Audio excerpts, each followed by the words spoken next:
Antes mesmo que nossa história fosse escrita em papiros, pergaminhos ou livros, antes que reis erguessem impérios, antes que cidades acendessem suas primeiras tochas, a justiça já tentava ganhar forma. E muito antes de nós sonharmos com direitos, leis, constituições, um homem chamado Hammurabi decidiu que a justiça não podia ser apenas um sussurro, nem um costume transmitido pela boca dos mais velhos, nem um julgamento guiado pelo humor de quem detinha o poder. Ele quis algo mais. Quis que a justiça fosse vista, tocada, gravada. Quis que a justiça tivesse peso, como pedra. E foi exatamente na pedra, dura, negra, inquebrável, que o primeiro grande código da humanidade começou a nascer. Enquanto o mundo ainda aprendia a existir, Hammurabi fazia algo impensável para sua época. Tentava organizar o caos. Ele acreditava que, se gravasse as leis na rocha, elas sobreviveriam ao vento, à guerra, ao tempo e aos caprichos dos homens. Quase 4.000 anos depois, nós ainda olhamos para aquela mesma pedra, arranhada pelo tempo, mas intacta na intenção, e percebemos algo surpreendente. O que Hammurabi buscava lá atrás, ainda buscamos hoje. Justiça, equilíbrio, a delicada tentativa de impedir que o forte esmague o fraco, a eterna luta para transformar vingança em ordem e caos em convivência. Antes que nossa história começasse a ser escrita, o código de Hammurabi já estava lá, desenhando nas pedras o que o mundo ainda tentava aprender. Há quase 4.000 anos, antes que Roma erguesse suas colunas, antes que Jerusalém ecoasse seus hinos, antes que o mundo aprendesse a escrever sua própria história, um rei mandou gravar justiça na própria rocha. Uma rocha negra, pesada, antiga, de iorito, tão duro quanto o próprio destino. Nela, 3.600 linhas de símbolos cuneiformes ardiam como cicatrizes de fogo. Os homens daquele tempo diziam que o que se grava na pedra, nem os deuses ousam desfazer. E naquela pedra nasceu o que hoje chamamos de o Código de Hammurabi. Mas essa história, meu amor, vai muito além de leis. É uma história de poder, medo, injustiças, disputas, família, sangue. E de um rei que queria deixar seu nome para sempre vivo. O ano era aproximadamente 1772 a.C.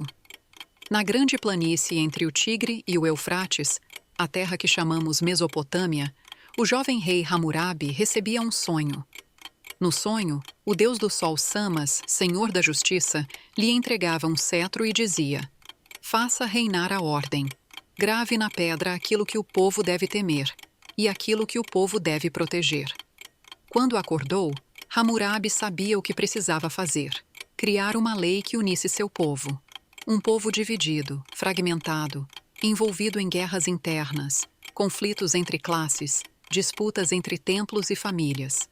Para isso, Hammurabi mandou buscar a rocha mais dura da região, uma pedra que sobrevivesse a incêndios, a inundações, a reinos futuros e até ao esquecimento dos homens. Assim nasceu a Grande Estela, 2,25 metros de altura, quase 2 metros de base.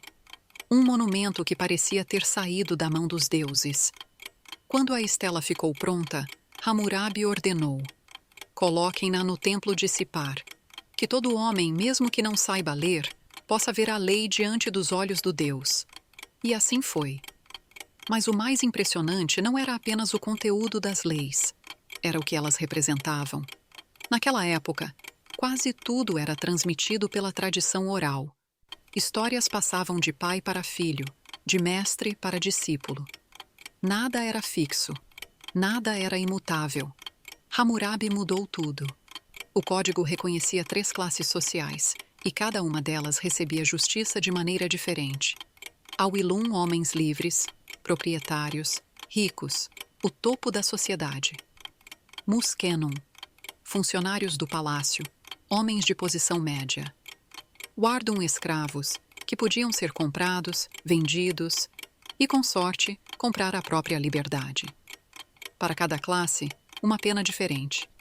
Para um Awilum, uma multa era suficiente. Para um escravo, a mesma falta poderia custar a vida.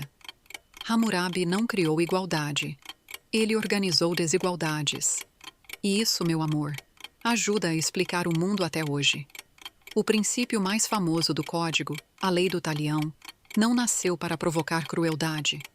Ela nasceu para frear a vingança. Antes disso, se alguém arrancasse um dedo, o ofendido podia matar a família inteira do agressor. Era assim que funcionava a retaliação. O código dizia: se te ferem, não destruas o mundo. Pague com o equivalente. Nada além disso. Era o início do que hoje chamamos proporcionalidade da pena. O código descreve situações concretas, quase como pequenos contos. O que impressiona é que muitas têm aparência de casos reais. 1. O construtor e a casa que caiu. Artigo 227. Se um construtor edificar uma casa e ela ruir, matando o dono, o construtor será morto. Mas Botero, um dos maiores estudiosos da Mesopotâmia, faz uma observação. Esse caso é tão específico, envolve o dono da casa, seu filho, o filho do pedreiro, que parece mais uma sentença registrada do que uma lei universal. Imagina, meu amor, um julgamento tão importante que mereceu ser esculpido na pedra para sempre. Um dos artigos mais dramáticos do Código diz: se alguém for acusado, deve mergulhar no rio. Se afundar e morrer, é culpado. Se sobreviver, é inocente, e seu acusador será executado. Era o que chamavam de ordalho, o julgamento divino. O rio escolhe, o rio decide, o rio absolve ou mata. Quantos homens desesperados devem ter caminhado até a margem tentando acreditar que os deuses estariam do seu lado? O código avalia situações familiares que parecem histórias prontas para um romance antigo. Se o marido é feito prisioneiro de guerra e não pode sustentar a esposa, ela tem o direito de encontrar outro homem. Se o casal se separa, o homem continua obrigado a sustentar os filhos. Se uma mulher é acusada de adultério, pode provar sua inocência lançando-se ao rio. Novamente, o julgamento divino. O amor, o casamento, o ciúme, a perda, tudo era matéria de lei. Hammurabi tratou do falso testemunho, do roubo, da receptação, da ajuda a fugitivos, da violência sexual, da proteção aos templos, da punição aos maus negociantes, da fraude em contratos. Cada artigo é um pequeno fragmento da vida cotidiana na Babilônia. O mais interessante é que o código não reúne todas as leis do reino. Nem pretendeu isso. É, como Botero argumenta, uma exibição de poder. Um monumento que declara: eu, Hammurabi, sou o rei que faz justiça. Eu protejo viúvas e órfãos. Eu trago ordem ao caos. Leis gravadas na pedra não são apenas regras. São símbolos. E símbolos atravessam milênios. Quando invasores tomaram a Babilônia por volta de 1200 a.C., levaram o monumento como troféu para Susa, no atual Irã. E lá ficou, por quase 3.000 anos.